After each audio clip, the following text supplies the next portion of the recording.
الجديد بيجري ورا الفاليديشن. زمان يا نسبة كانت الحاجة الاختراع. يعني نبقى محتاجين الحاجة فيخترعوها، فمحتاجين مثلا الساعة عشان نعرف الساعة كام، وكان ساعتها في نيد حقيقي، في احتياج، في حاجة، في سيرفيس بتتقدم مع البرودكت. مظبوط. دلوقتي بقى الاختراع ابو الحاجة. اشرح لي اكتر.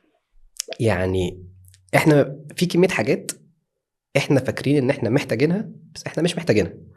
هو في ناس تاني بتخلينا محتاجينها بثقافة الإعلانات والسبونسرد ادز مثلا. فكري فيها، اللي بيطلع قدامك كم برودكتس تتعرض قدامك، ولو ركزتي حتى في طريقة عرض البرودكت هتلاقيه بيعرضها لك ان دي بتاعتك انت، دي مخصوصة ليكي انت. احنا عاملينها ليكي انت لراحتك انت بس. صح. في العالم مش لحد تاني. صح. فطول الوقت بيتعرض قدامي حاجات ويوصل لي احساس ان انا محتاجها، مع ان انا ممكن اكون مش محتاجها. فهماني؟ تعرف لفت نظري الحاجة، يعني انا فعلا بحس ان انا ماشيه في دوامه انا مش عايزاها، زي انا لازم اجرب الترند الفلاني.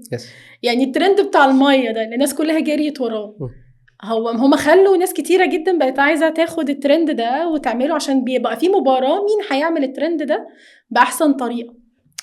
صح، هم بيحطوا الاختراع، يعملوا الاختراع ويخلوك انت ويخليك تحتاجه.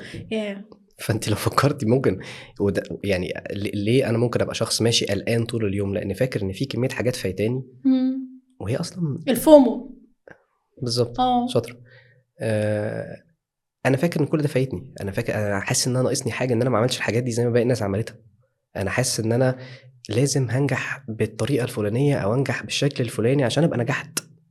طب ما يجيش معاك ان النجاح ممكن يبقى ليه شكل تاني، او انت نجاحك الشخصي ممكن يبقى في حاجه تانية، وليك اقتصر النجاح بس على الماده. انت واخده بالك ان بيحصل اختزال، بيحصل يعني ان كل حاجه تتقولب في ماده، بقت ماده. فهماني؟ بقى المقياس بتاع كل حاجه الماده. انا شايفه ان احنا كلنا بقينا عباره عن مولز، قوالب حرفيا. صح، ده صح جدا. في نفس الوقت اللي احنا بننادي فيه بكسر القوالب، هو احنا بنعمل قوالب. احنا بنقول كتير، احنا عامه شعب متكلم، احنا متكلمين جدا. صح. فاحنا نقول، ولو قعدنا بقى ايه نكشنا في النجاح، تلاقي الناس بتقول احلى كلام. فهماني؟ لا، النجاح مش لازم يبقى فلوس بس. طب احنا بنعمل ايه في ال24 ساعه بتاعتنا؟ بنجيب فلوس. فالكونتراست ده موجود. فهماني؟ بتاع طب الاخلاق المفروض تبقى ازاي؟ احلى ناس تتكلم على الاخلاق. فهماني؟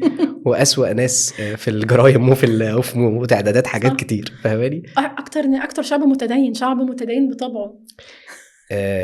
لسه شايف يعني في الحته دي التدين الفكره في السوشيال ميديا احنا بنتكلم عليها بالمره، ان هي بتديكي فرصه ان انت تبقي الشخص اللي انت عايزه تكونيه. فهماني؟ مش الشخص الحقيقي. فانا لو عايز ابقى متدين على السوشيال ميديا مش حاجه صعبه يعني. فهماني؟ في بوستس معينه وطريقه معينه وكتابات معينه واراء معينه لما اقولها يقولوا عليا متدين. حتى على فكره فكره ان انا ابان ناجح، ممكن ابقى اعرف ابان ناجح على السوشيال ميديا بسهوله، حتى لو دي مش الحقيقه. ممكن ابان اجتماعي وانا مش اجتماعي، ممكن ابان انطوائي وانا مش انطوائي، ممكن ابان فنان وانا مش فنان، ممكن ابان اللي انا عايزه. وكمان مع الاي اي دلوقتي الموضوع بقى مرعب. الموضوع بقى سهل جدا يعني. ده بقى فظيع. ده انا عايزه اقول لك بقى، بما ان احنا بنتكلم على الاي اي، انا شفت ناس دلوقتي بترتبط باي اي. انا شفت واحده يعني حاطه تشات جي بي تي ومسمياه محسن. وايه ده؟ هو ده بجد ده ممكن يؤدي لايه؟ هو احنا اصلا ليه ممكن نلجأ لحاجه زي كده اساسا؟ خلي بالك، في شعور بالوحده عميق جدا متجذر وبيزيد مع زياده الهمبكه بتاعت السوشيال ميديا. خلي بالك، كل ما الهمبكه دي بتزيد من بره تكتشف ان الفراغ جوه اعلى. احنا لو مليانين من جوه ومشغولين بالحياه الحقيقيه مش هنبقى فاضيين نقعد على السوشيال ميديا. وركزي في اي حد ناجح بجد، فهماني؟ هتلاقيه مش فاضي للكلام ده، يعني مش فاضي يقعد على الحاجات دي، مش مهتم بالترند. بس السوشيال ميديا بقت دلوقتي وسيله للنجاح على فكره، والماركتينج. ما الماركتينج بيجيب فلوس. السوشيال ميديا ديفينتلي ليها فوائد كتير جدا. ماشي، هي مش حاجه، هي مش آفة. بس احنا اللي بنبوظ، احنا اللي بنسيء استخدام الحاجه. فهماني؟ الموبايل حاجه كويسه، بس انا ممكن ابقى عبد للتليفون. فهماني؟ كل حاجه ممكن يبقى ليها جنب كويس وجنب وحش حسب استعمال انا ليها. فهماني؟ بس هل احنا كمجتمع بشكل عام بنستخدم السوشيال ميديا صح؟ لا، ديفينتلي لا، بنستخدمها غلط جدا. فهماني؟ بدليل كل اللي احنا قاعدين نحكي فيه ده. تمام. ايه رايك في الخروجه اللي كلها الناس فيها قاعده على الموبايلات او بتصورها هي او الخروجه بتصور الخروج؟ يس بتصور الاكل.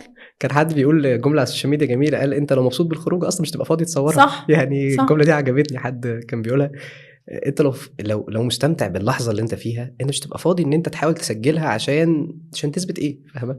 احنا بنحاول نثبت ايه يعني؟ احنا بنجري ورا احنا بنحاول نثبت ان احنا مبسوطين، يس فاهمه؟ احنا بنحاول نقول للناس ان احنا مبسوطين. طب انا لو مبسوط هبقى محتاج احاول اثبت طول الوقت للناس ان انا مبسوط. طب احنا بنعمل كده ليه؟ عشان احنا مش مبسوطين. بجد كلمة بجد. القعده اللي طول الوقت محورها ان انا بحاول اصور حاجات، عارفه فكره الماسكات، فكره الكفر. انا ليه بعمل كفر لحاجه او احط ماسك على حاجه؟ عشان مش عايزها تبان على حقيقتها.